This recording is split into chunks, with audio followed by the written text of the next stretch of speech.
Ryan Blake stood at the large window of the space station, watching the stars stretch across the darkness. He had been in space for 3 months now, but the view never got old. Behind him, his team was preparing for the meeting that could change everything for Earth. The station was called Nexus Prime. It floated in the empty space between human territory and the rest of the galaxy. Everything here looked strange to Ryan. The walls glowed with soft blue light that seemed to come from nowhere. The floors were smooth but not quite solid, like walking on firm water. And everywhere he looked, he saw aliens. Some aliens had too many arms. Others had skin that changed colors like mood rings. One species looked like walking crystals that made musical sounds when they moved. Ryan had spent weeks learning about them all, but seeing them in person was still overwhelming. Dr. Lisa Morgan walked up beside him. She was holding a tablet, her eyes tired from lack of sleep. Lisa had been his friend for 10 years, and she always looked worried before big meetings. "Are you ready for this?" she asked. Ryan nodded. "As ready as I'll ever be. What's the latest?" Lisa swiped through her tablet.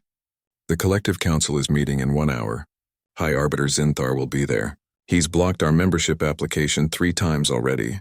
This might be our last chance," Ryan sighed. The Collective was what the aliens called their group. It was like the United Nations, but for the whole galaxy. Hundreds of alien species worked together, shared technology, and kept peace. Earth wanted to join, but some aliens didn't want humans in their club. "Why does Zinthar hate us so much?" Ryan asked. Lisa shrugged. "He's old. His species has been in the Collective for millions of years. He thinks humans are too young, too emotional, too dangerous. He says we start wars too easily." "We haven't had a major war in 50 years, Ryan said. "Try telling him that," Lisa replied. Commander Alex Carter joined them at the window. He was a big man with gray hair and a serious face. Alex had been a soldier before becoming a diplomat, and he still moved like one. "I don't like this," Alex said. "Something feels wrong. Zinthar requested this meeting personally. He never does that." Ryan felt a knot form in his stomach. Alex was usually right about these things. Emma Sullivan rushed over, her young face excited. She was the youngest member of their team, fresh out of the academy and full of hope. "Captain Blake, they're ready for us. The council chamber is open." Ryan took a deep breath.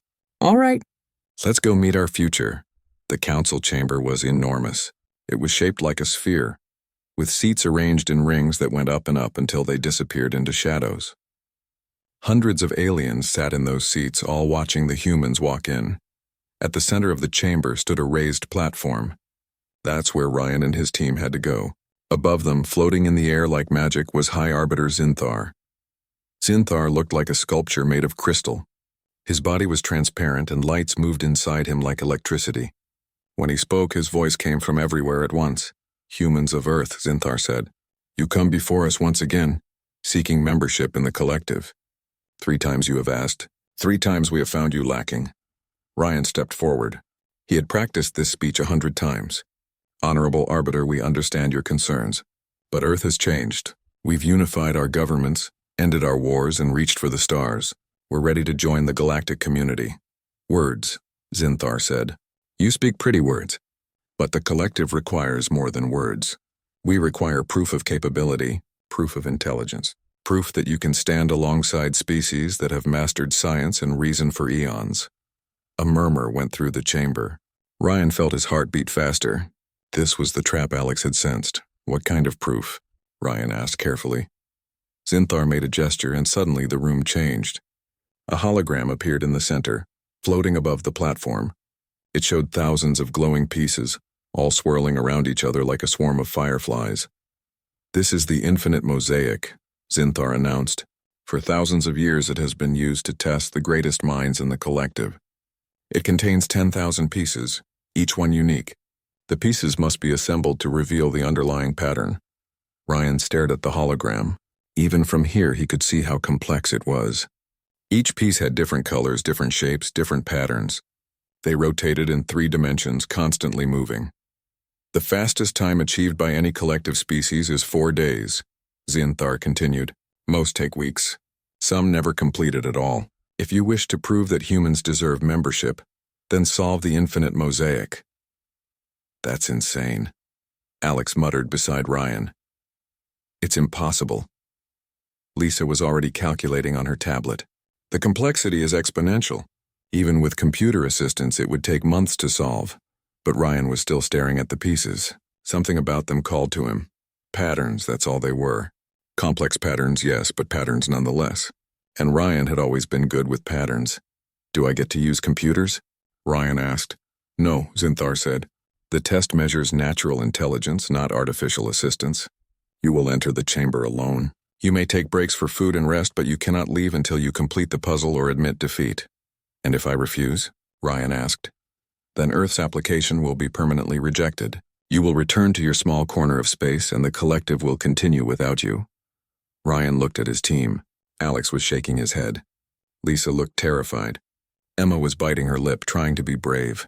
They had come so far, traveled so many light years, spent years preparing, and now it all came down to this. One puzzle, one test, one chance. Ryan thought about Earth, about the billions of people back home who were counting on him, about the children who dreamed of walking among the stars, about the future that hung in the balance. He took a deep breath and stepped forward. I accept your challenge, Ryan said clearly. The chamber erupted in noise, aliens clicking, chirping, humming, and making sounds Ryan couldn't even describe. Some seemed excited. Others seemed surprised. A few seemed disappointed, as if they had wanted him to refuse. Zinthar raised a crystal hand and silence fell. Very well, the human has accepted. The test will begin immediately. Follow me to the puzzle chamber. Alex grabbed Ryan's arm. You don't have to do this. We can find another way. Ryan smiled. There is no other way. This is it, Lisa hugged him quickly. Your brain is amazing, Ryan. Trust it. Trust yourself. Emma squeezed his hand. We believe in you, Captain. All of Earth believes in you. Ryan followed Zinthar through corridors that seemed to twist in impossible ways. They passed more aliens, all stopping to stare at the human who had accepted the impossible challenge. Finally, they reached a massive door. It was made of something that looked like solid light. Zinthar touched it and it dissolved. Beyond was a spherical room, just like the council chamber, but smaller. And floating in the center, slowly orbiting each other, were 10,000 holographic pieces. They were beautiful. Each one glowed with its own light. Some were covered in mathematical symbols. Others showed abstract art. Some had what looked like music notes. Some had colors that Ryan didn't even have names for. The chamber is yours, Zinthar said. The test begins now. May you find wisdom in your failure. The door sealed behind Ryan. He was alone with 10,000 pieces of an impossible puzzle. Ryan stood in the center and slowly turned in a circle. The pieces orbited around him at different speeds and distances. Some were close enough to touch. Others were far away, barely visible. He closed his eyes and took several deep breaths. This was it. This was everything. No pressure, he thought with dark humor. When he opened his eyes again, he didn't reach for any pieces. Instead, he just watched. He watched how they moved. He watched how they interacted. He watched how the light played across their surfaces. Humans had evolved as hunters. For millions of years, they had to track animals across vast distances. They had to notice tiny details, broken twigs, bent grass, faint tracks in mud. They had to see patterns in chaos. Ryan let his mind relax. He stopped trying to solve the puzzle and just let himself observe. And slowly, very slowly, he began to see things. Some pieces moved in harmony like dancers following the same music. Those pieces probably went together. Some pieces had similar color patterns, graduating from one shade to another. Those might form a sequence. Some pieces had mathematical symbols that looked related. Those were definitely connected. Outside the chamber, Ryan's team watched on monitors. So did hundreds of aliens. They saw Ryan standing perfectly still in the center, just turning slowly, not touching anything. What's he doing? Emma whispered. Lisa smiled slightly. He's thinking. That's what makes Ryan special. He doesn't rush. He observes first. An alien scientist named Scholar Excella approached them. She had multiple eyes arranged around her head like a crown, and she was watching Ryan with intense interest. Your human is unusual, Excella said. Most beings immediately start grabbing pieces, trying to force connections. He's patient. Ryan has an exceptional memory, Lisa explained, and he's very good at seeing patterns. But we've never seen him tackle anything like this before. The infinite mosaic has defeated many brilliant minds, Excella said softly. I hope your captain doesn't lose heart when he realizes the magnitude of the task. 12 hours had passed. Ryan's hands were steady, but his eyes burned from focusing on the glowing pieces. He had sorted nearly 4,000 pieces now, and the 7 major groups were clearly defined around him, floating in organized clusters. The mathematical group glowed with cool blue light. The musical group pulsed with rhythm. The artistic group swirled with colors. The linguistic group displayed symbols from languages Ryan had never seen. The scientific group showed diagrams and formulas. The historical group held what looked like ancient records. And the philosophical group contained abstract patterns that seemed to represent ideas rather than things. Ryan took his first real break. He sat down on the floor, his back against the curved wall of the chamber. His body ached. His mind felt stretched thin, like rubber pulled too tight. But underneath the exhaustion, he felt something else. Excitement. He was beginning to understand the puzzle. It wasn't just about putting pieces together. It was about understanding what they represented. Each piece was part of a story about the collective itself, about how different species with different ways of thinking could come together and create something beautiful. The door shimmered, and a robot rolled in, carrying food and water. Ryan ate mechanically, his eyes never leaving the pieces. Even while resting, his brain was working, making connections, seeing relationships. Outside, Lisa was explaining to a group of curious aliens how human memory worked. Humans evolved to remember, she said. We had to remember where food grew, which plants were poisonous, which animals were dangerous. We had to remember faces, relationships, debts, favors. Our brains became incredibly good at storing and retrieving information. Scholar Ixala was taking notes. But your computing power is much slower than ours. We can process information millions of times faster. Speed isn't everything, Lisa replied. Humans are good at seeing the big picture. We make intuitive leaps. We connect things that seem unrelated. That's creativity. Creativity, Ixala repeated slowly as if tasting the word. An imprecise concept. How can randomness help solve a logical puzzle? Lisa smiled. Watch Ryan, you'll see. Inside the chamber, Ryan stood up. His 15-minute break was over. Time to get back to work. Now came the harder part. He had sorted the pieces into categories, but within each category, the pieces needed to be arranged in the right order. It was like having 7 separate puzzles that somehow fit together into one master puzzle. Ryan started with the mathematical group because numbers made sense to him. He had been an engineer before becoming a diplomat. Math was his language. He pulled the mathematical pieces closer and began studying them one by one. Prime numbers, geometric patterns, algebraic sequences, calculus, but they weren't random. They built on each other, each piece leading to the next. It was like a story told in numbers. The first piece showed simple counting. The next showed addition, then multiplication, then more complex operations. The pieces were showing the evolution of mathematical thought, from basic to advanced. Ryan began arranging them in sequence. His hands moved with increasing confidence. He could see where each piece belonged. It wasn't just logic. It was intuition. It felt right. Hours passed. Ryan moved from the mathematical group to the musical group. Here he had less expertise, but the patterns were still there. Musical notes formed melodies. Melodies formed harmonies. Harmonies formed symphonies. Again, it was evolution. Simple to complex. Basic to beautiful. The monitoring station outside had grown crowded. Word had spread throughout Nexus Prime. Dozens of species had sent representatives to watch the human attempt the infinite mosaic. Some came out of curiosity. Others came hoping to see him fail. A few came because they genuinely wanted him to succeed. Commander Alex Carter stood with his arms crossed watching the monitors. He didn't understand what Ryan was doing, not really, but he could see the determination on his captain's face. That was enough. How long can he keep this up? Alex asked Lisa. I don't know, Lisa admitted. His brain activity is incredible right now. He's using parts of his mind that normally stay dormant, but he can't maintain this forever. Eventually, exhaustion will catch up. Emma watched Ryan with worry in her eyes. He hasn't really slept. Just those short breaks. He's in a flow state, Lisa explained.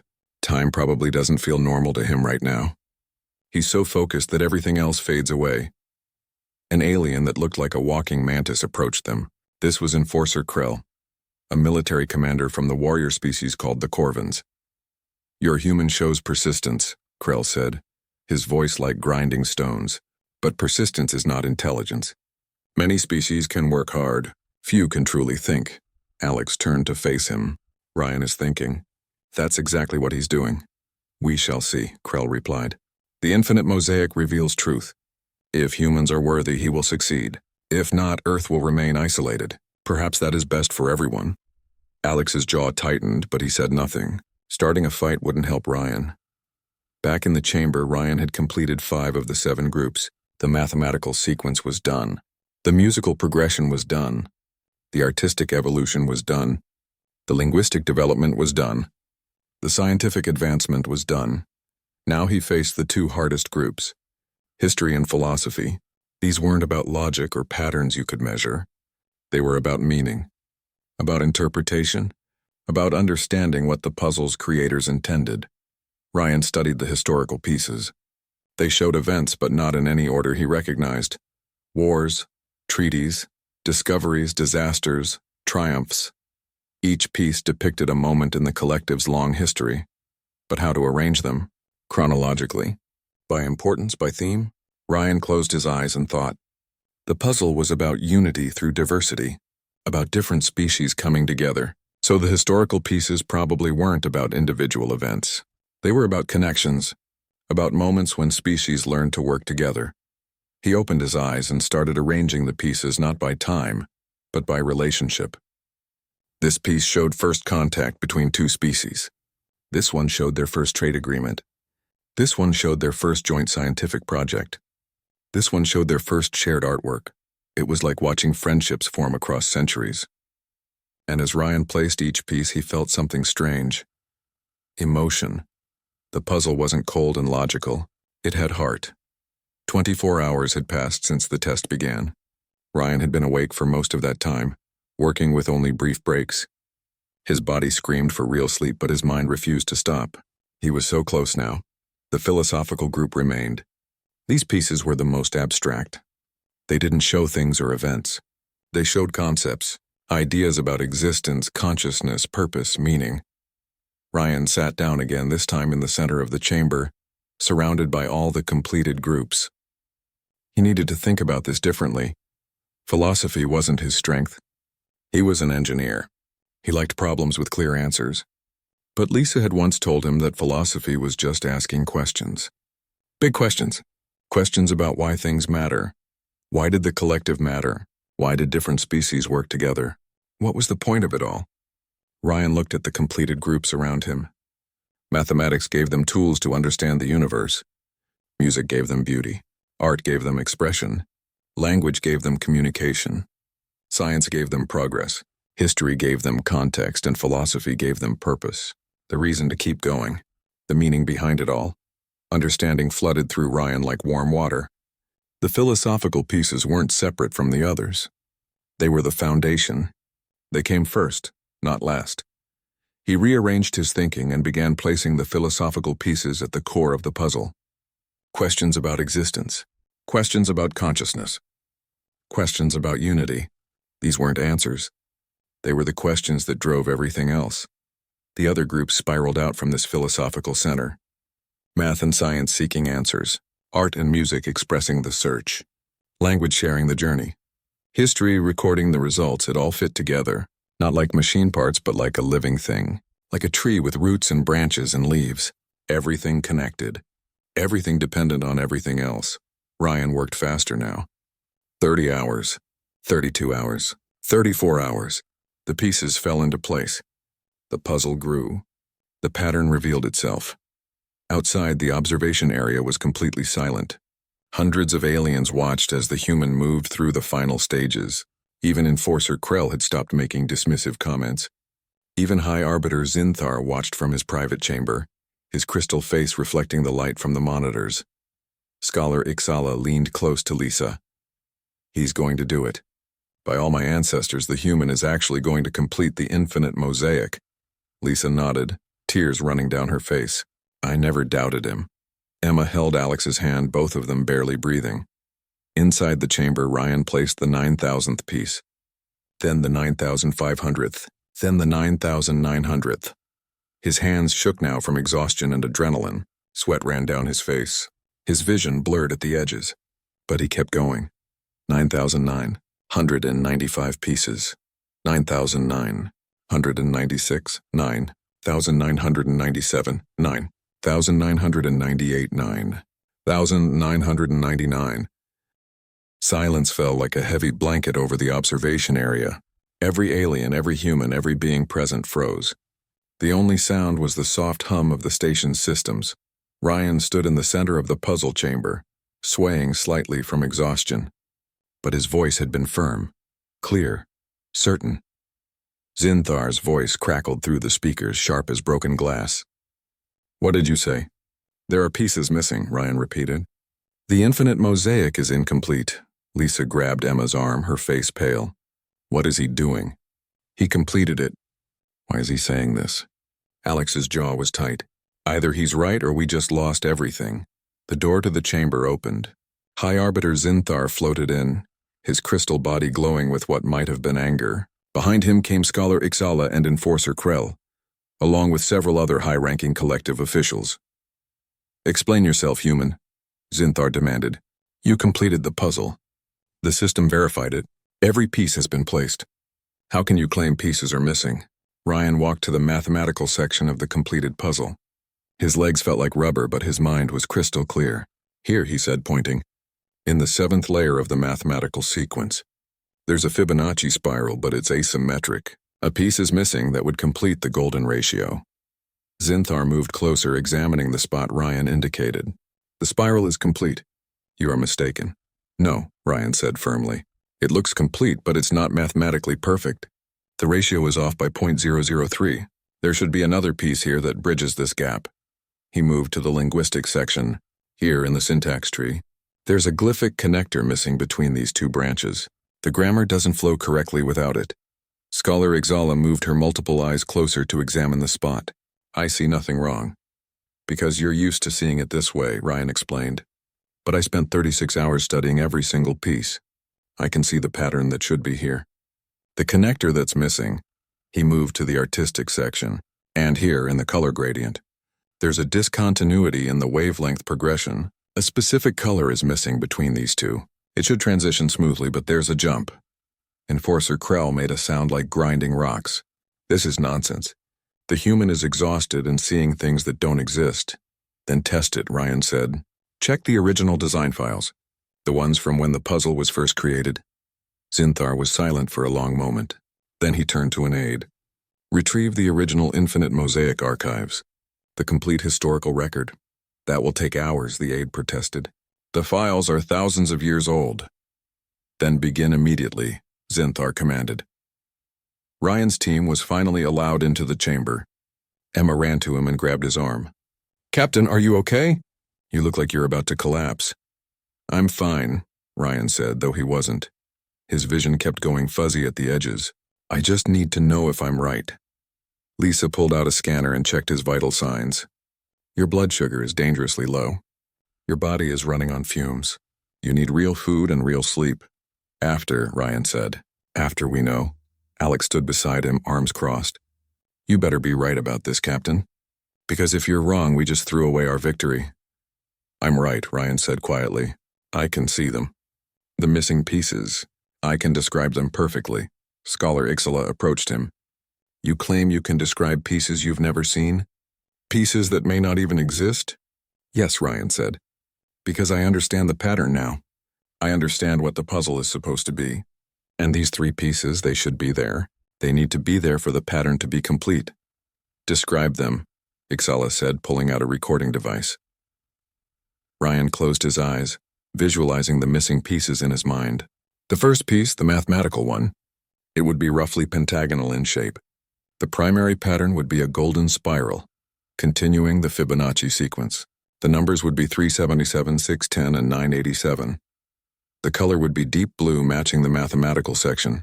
There would be secondary patterns, smaller spirals within the larger one.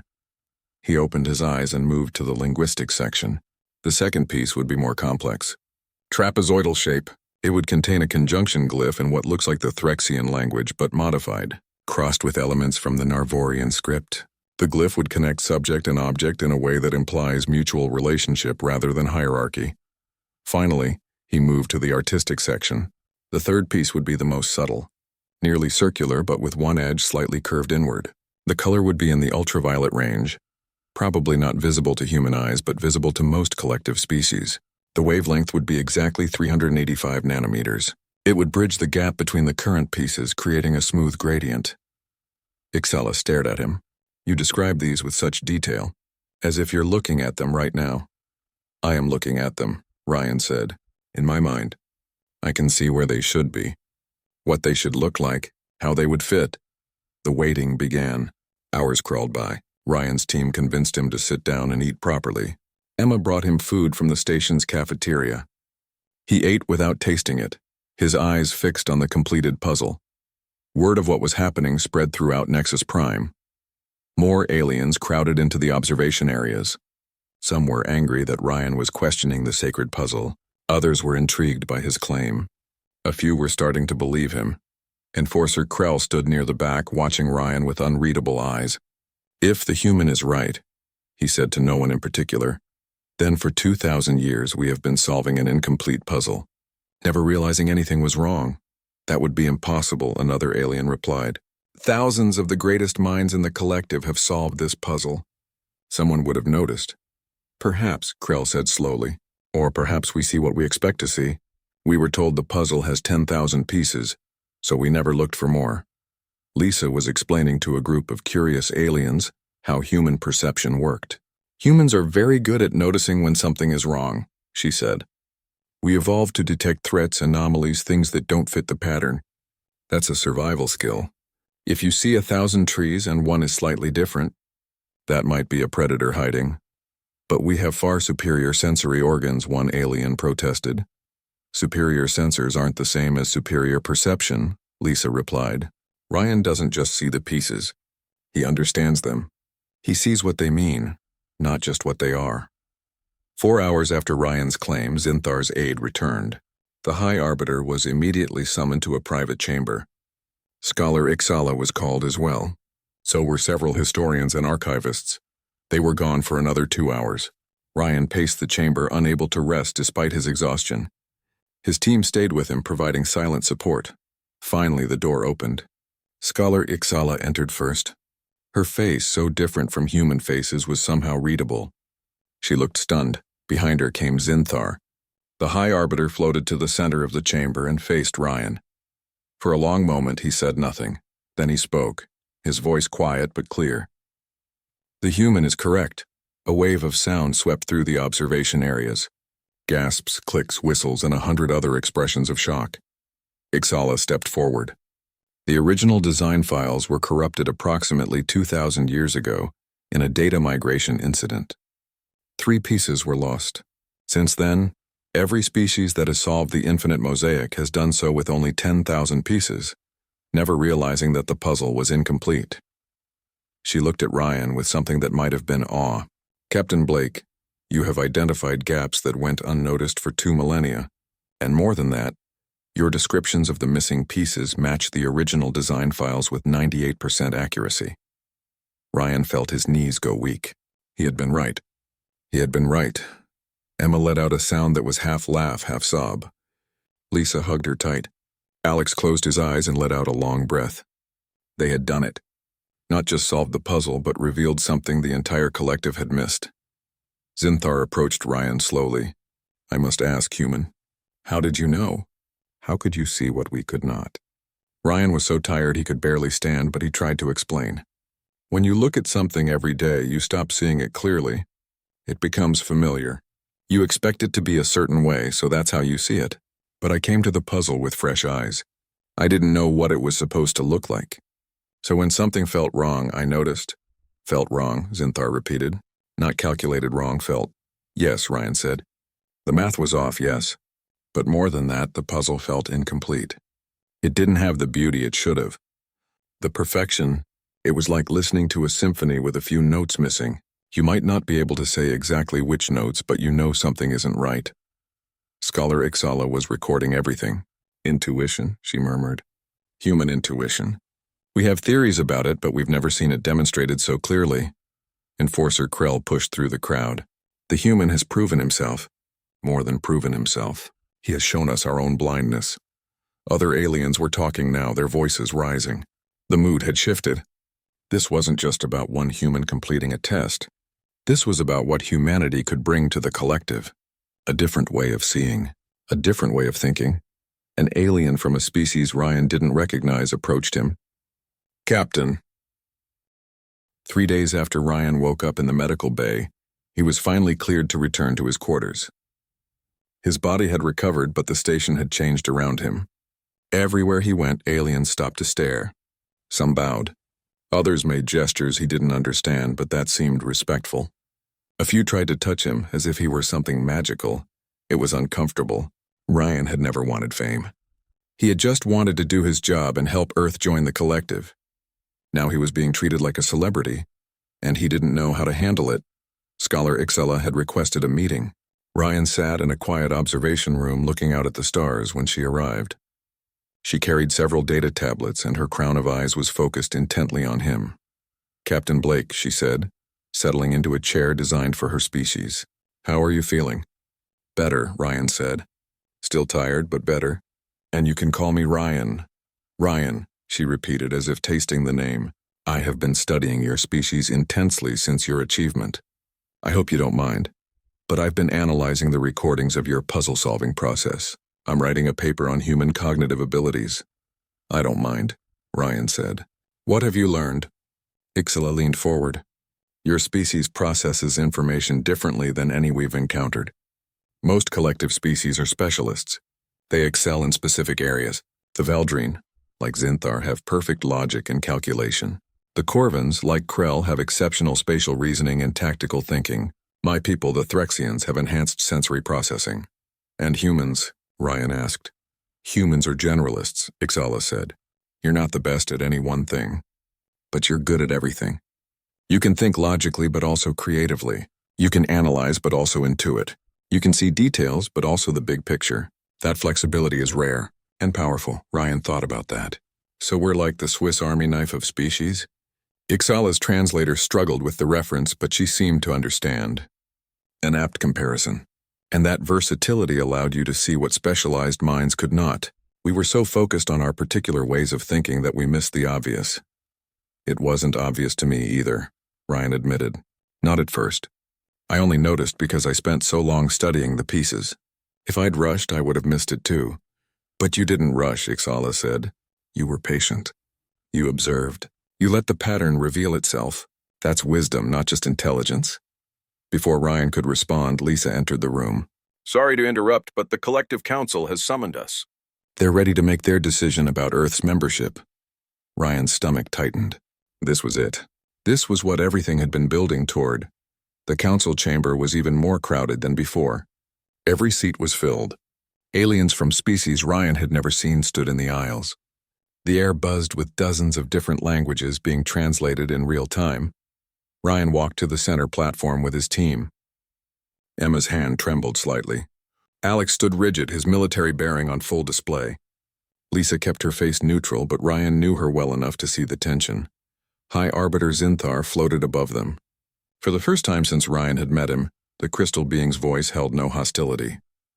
"Captain Ryan Blake," Zinthar began, "on behalf of humanity, you accepted an impossible challenge. You not only completed the infinite mosaic faster than any species in recorded history, but you also revealed flaws in our most sacred test, flaws that went unnoticed for 2,000 years. The chamber was silent, everyone listening. "I must confess," Zinthar continued, "that I designed this test to humiliate you, to prove that humans were not ready for the collective. I was wrong. Profoundly wrong." Murmurs rippled through the crowd. A high arbiter admitting error was almost unheard of. "Your species has shown us something we had forgotten," Zinthar said. "That diversity of thought is strength. That fresh perspectives have value. That being different is not the same as being inferior." He turned to address the entire council. "For too long we have been comfortable. We have believed ourselves to be the pinnacle of civilization, but humanity reminds us that there is always more to learn, always new ways to see. The collective benefits when we add new voices, not when we silence them." Enforcer Krell stood up. Ryan tensed, expecting opposition. But Krell bowed, a gesture of respect in his culture. "I opposed human membership," Krell said, his voice carrying across the chamber. I believed they were too aggressive, too unpredictable, but Captain Blake has shown me the value of those very traits. Sometimes aggression is courage. Sometimes unpredictability is creativity. I was wrong to fear what I did not understand. One by one, other representatives stood. Some spoke in favor of humanity. Others expressed concern but acknowledged Ryan's achievement. A few still opposed, but their voices were quieter now, less certain. Finally, Scholar Ixala stood. I have studied many species, she said, but I have never encountered one quite like humanity. They are young, yes. They are emotional, yes, but they are also brilliant, adaptable, and capable of extraordinary perception. They see what we miss. They question what we accept. The collective needs that. We need humans to remind us that we are not perfect, that we can still grow. The debate continued for hours. Ryan and his team sat quietly, letting the aliens decide their fate. It was strange, sitting there while beings from across the galaxy discussed whether humanity was worthy.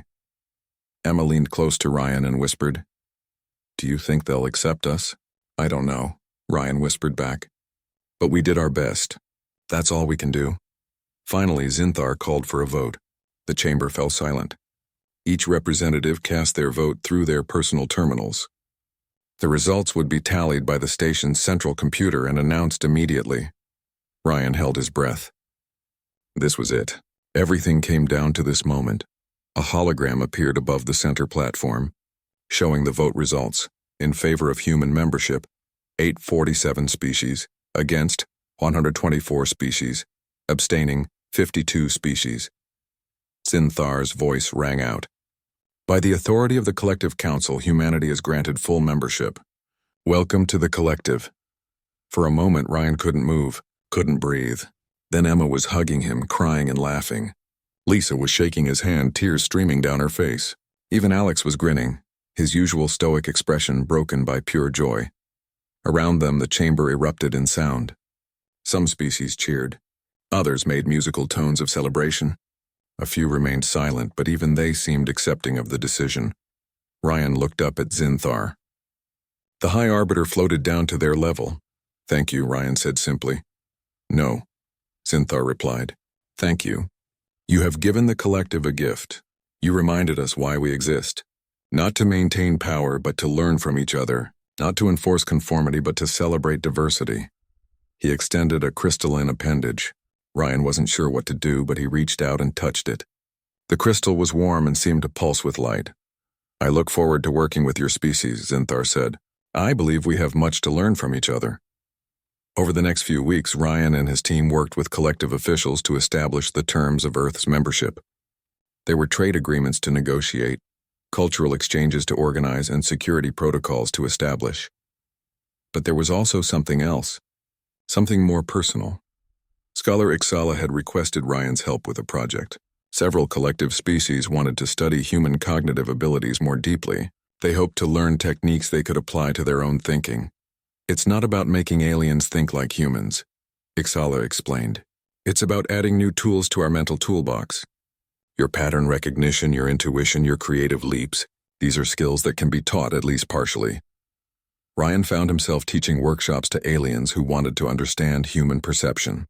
It was strange at first, trying to explain things he had always done instinctively, but with Lisa's help he broke down the process into steps others could follow. Meanwhile, humans were learning from aliens too. Valdrine logic techniques, Corvin tactical analysis, Threxian sensory meditation. The exchange went both ways and both sides benefited. Emma started a program that brought young humans and young aliens together. Kids from different worlds playing games, sharing stories, learning each other's languages. It was messy and chaotic, but it was also beautiful. The next generation would grow up knowing each other, not fearing each other. Alex worked with Enforcer Krell on security matters. The two warriors had developed a grudging respect for each other. They argued constantly about tactics and strategy, but those arguments led to innovations neither could have achieved alone. And Lisa collaborated with collective scientists on cognitive research. She was in heaven, surrounded by minds from across the galaxy, all eager to share their knowledge. One evening, Ryan stood in the observation room where he had first seen the infinite mosaic. The chamber had been converted into a memorial of sorts. The completed puzzle still floated there, but now it was open to the public. Aliens came to see it, to study it, to marvel at its complexity. But the puzzle was different now. 3 new pieces had been added. The mathematical piece with its golden spiral, the linguistic piece with its connection glyph, the artistic piece with its ultraviolet bridge. The puzzle was finally complete, truly complete, and it was more beautiful than Ryan had imagined. 6 weeks after Earth's acceptance into the collective, Ryan stood in a laboratory deep inside Nexus Prime. The room was filled with equipment he barely understood, though Lisa was happily explaining everything to him in detail. Around them worked a team of scientists from 7 different species, all focused on the same mysterious signal. The signal came from somewhere near the center of the galaxy. It had been detected over 300 years ago, and every attempt to understand it had failed. The collective's best minds had analyzed it using every technique they knew. They had found patterns, yes, but patterns that led nowhere, structures that seemed meaningful but remained incomprehensible. "Show me what you have," Ryan said. A Valdrine scientist named Coordinator Thex activated a holographic display. Waves of light and sound filled the air, representing the signal in visual form. It looked like chaos, random spikes and valleys seemingly without order.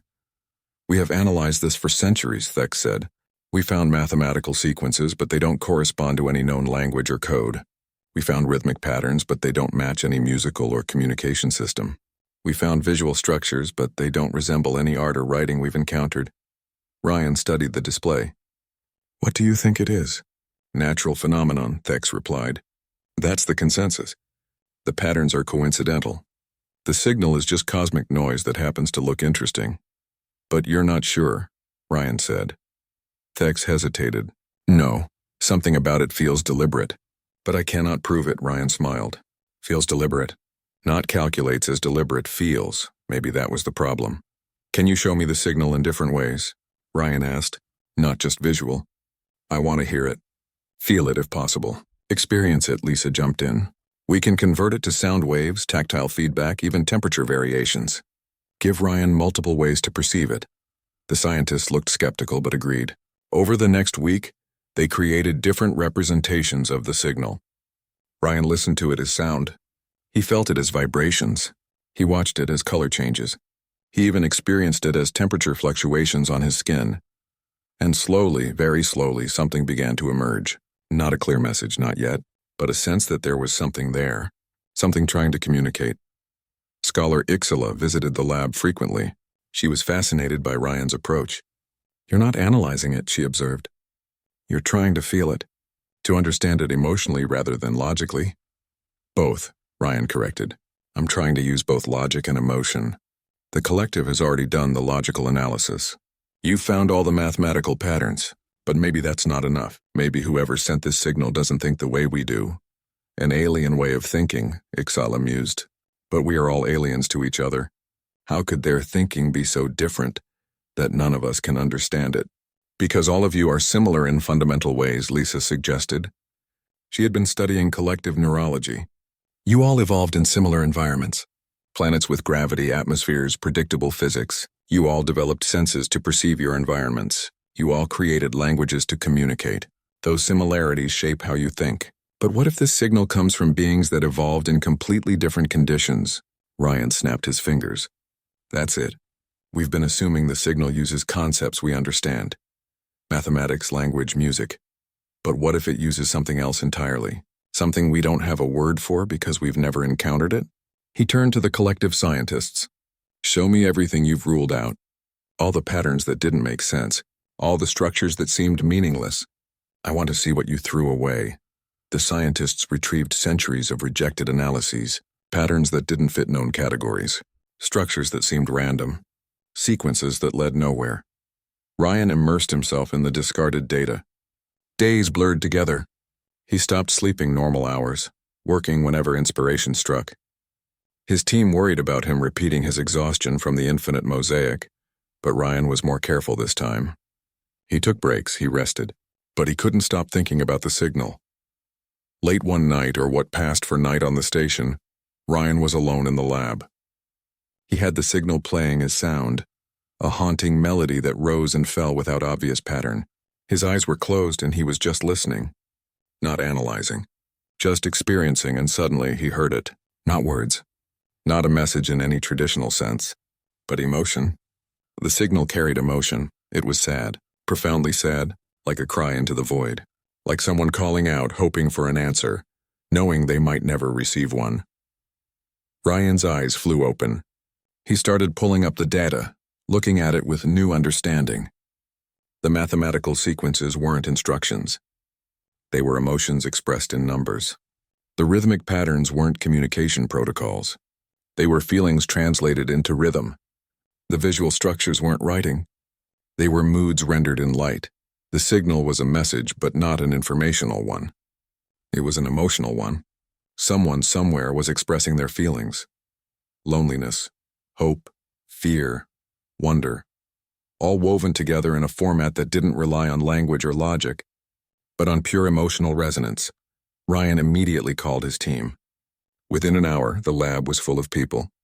He showed them what he had found. "It's not a technical message," Ryan explained. "It's not giving us information or instructions. It's telling us how they feel.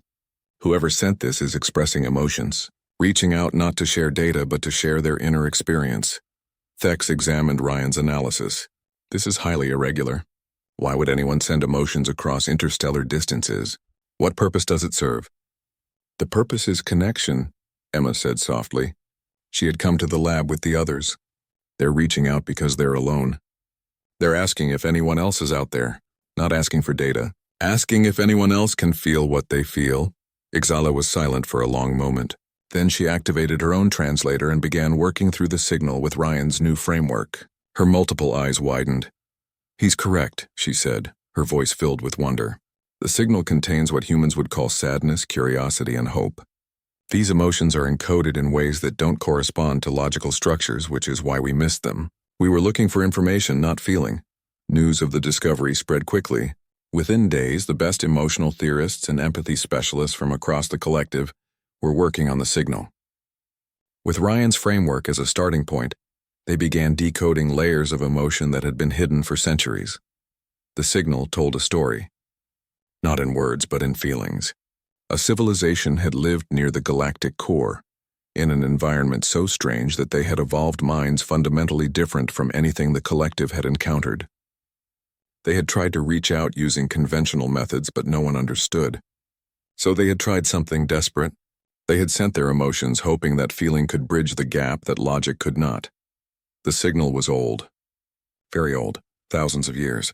The civilization that sent it might not exist anymore, but their message remained, traveling through space, carrying their loneliness and hope across the vast distances. And now, finally, someone had heard them. The collective council called an emergency session. They had to decide what to do with this discovery. Should they try to respond? Should they send an expedition to the source of the signal? Should they keep monitoring, hoping for more messages? Ryan was invited to present his findings. He stood before the council with his team beside him and explained what he had discovered. "For 300 years you've been receiving this signal and treating it as noise," Ryan said. "Not because you weren't smart enough to decode it, but because you weren't looking for what it actually contained. You were searching for information, for data, for logical content. But the signal is emotional content. It's a message from beings who experience the universe through feeling rather than thinking." He paused. "And that makes sense, doesn't it?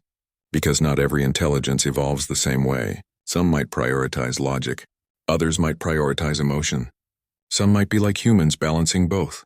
But this civilization, whoever they were, they felt first and thought second, and they sent us their feelings, hoping we would understand." Zinthar spoke. "If what you say is true, then we have failed to answer a call for connection that has been repeating for centuries. We must respond, but how?" another council member asked. "We don't know how to encode emotions into signals the way they did." Lisa stepped forward. "Actually, we do. Ryan and I have been working on it. With help from collective specialists, we can create an emotional message. We can tell them that we heard them, that they're not alone, that we understand." The council debated for hours. Some argued it was too risky.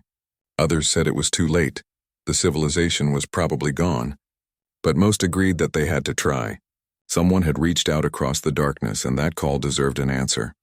Over the next month, a team of humans and aliens worked together to craft a response. They encoded emotions of recognition, companionship, and welcome. They tried to express the feeling of discovering that you're not alone in the universe, the joy of connection, the warmth of understanding. Ryan worked closely with Ixala on the project. They made an odd pair. 1 year after Earth joined the collective, Ryan stood on a stage in the Grand Assembly Hall of Nexus Prime. Behind him was a holographic display showing the infinite mosaic in its completed glory.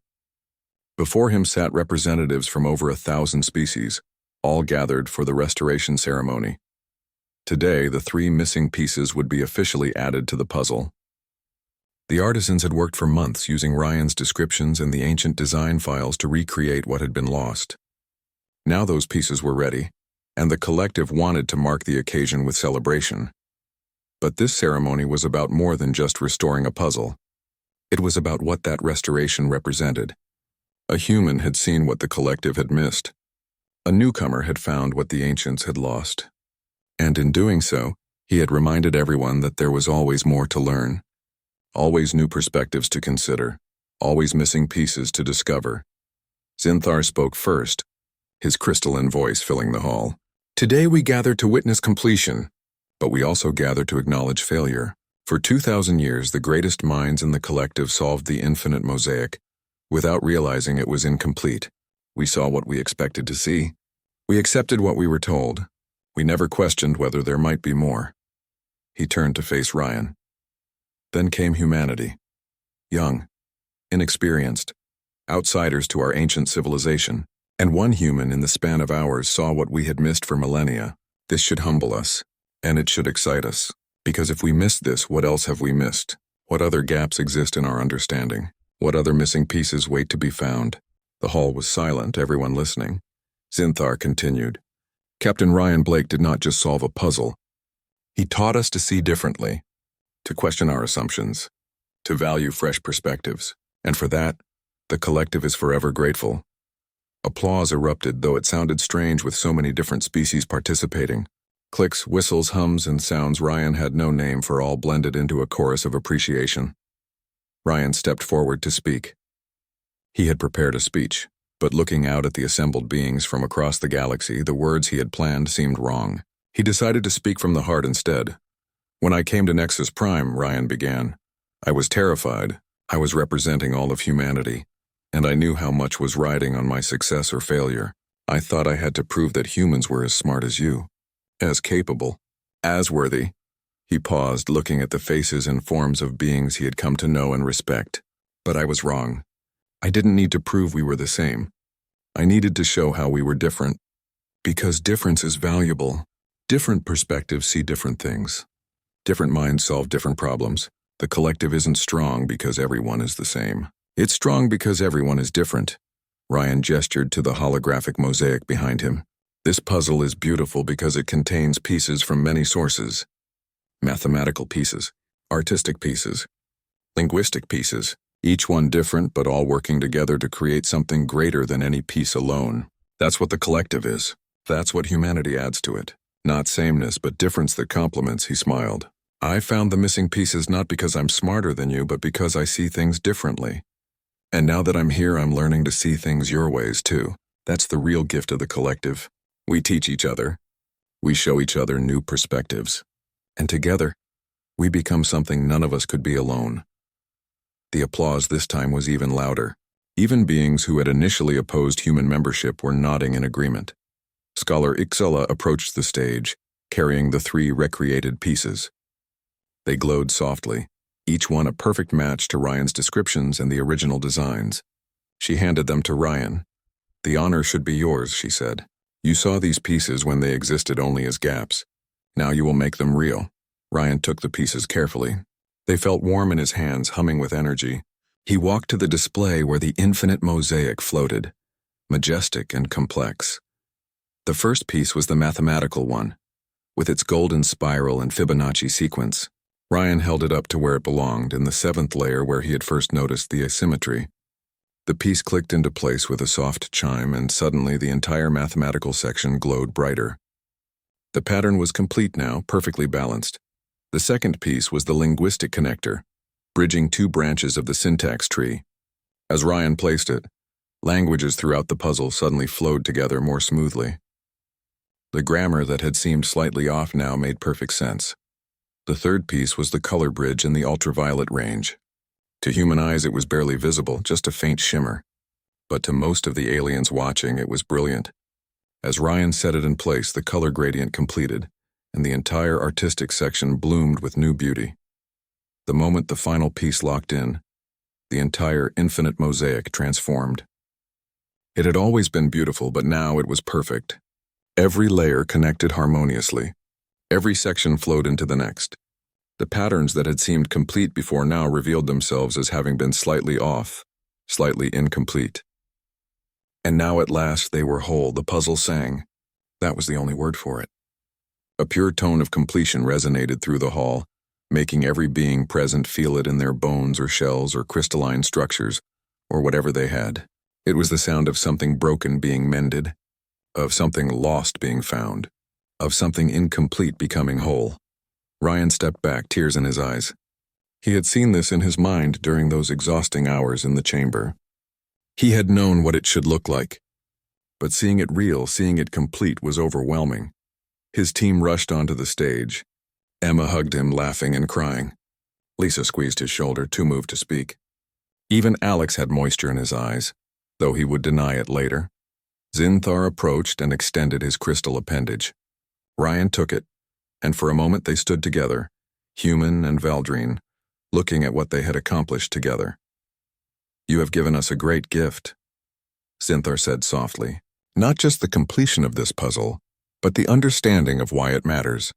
We thought the infinite mosaic was a test, but it was always a lesson, a reminder that we are incomplete without each other. The celebration lasted for hours. Beings from across the galaxy came to congratulate Ryan and his team. They wanted to touch the completed puzzle, to study it, to understand what had been missing all these years. But Ryan noticed something interesting. Many of them weren't just looking at the 3 new pieces. They were looking at the whole puzzle with fresh eyes, searching for other things they might have missed. The restoration had made them curious, made them question, made them wonder what else they had been blind to. That night, after the ceremony ended, Ryan's team gathered in their quarters. They were exhausted but happy. A year ago, they had been strangers to this place, uncertain of their welcome. Now they were home. I got a message from Earth today, Emma said. My little sister wants to study xenolinguistics. She says she wants to learn alien languages because of what we've done here. Lisa smiled. I've been getting applications from students who want to study cognitive integration. Human and alien minds working together. It's becoming a whole new field of research. Alex added. The Earth Defense Forces are forming joint training programs with Corvan warriors. Krell personally requested it. Says he wants his people to learn human tactical creativity. Ryan listened to his team sharing their news. A year ago, humans had been on the outside looking in. Now they were woven into the fabric of the collective, changing it and being changed by it. What about you, Captain? Emma asked. What's next for you? Ryan thought about the emotional signal traveling toward the galactic core, about the mysteries still waiting to be solved, about the integration team and the work they were doing, about all the missing pieces still out there waiting to be found. More puzzles, he said with a grin. The universe is full of them. The next morning, Ryan was contacted by the Collective Science Division. They had discovered something strange in the outer rim, an ancient structure that defied explanation. It seemed to be designed by minds that thought in ways none of them could understand. Would Ryan and his team be interested in investigating? Ryan didn't even hesitate. Absolutely. When do we leave? But before they departed Nexus Prime, Ryan wanted to visit the infinite mosaic one more time. He stood alone in the observation room looking at the completed puzzle. It was different now. Complete. Perfect. But more than that, it represented something important. It represented the journey from isolation to connection, from incomplete to whole, from missing pieces to completion. Ryan thought about how far he had come. How far humanity had come. A year ago, he had walked into a test designed to humiliate him, to prove human inferiority. Instead, he had proven human value, not by being the same as aliens, but by being different. by seeing what they couldn't see, by bringing a new perspective to an old problem, and now Earth was part of something bigger. Something beautiful. A grand puzzle of civilizations, each one different, each one valuable, all working together to understand the universe. Scholar Ixala entered the room quietly. She had a habit of finding him when he was deep in thought. "Preparing for your next adventure?" she asked.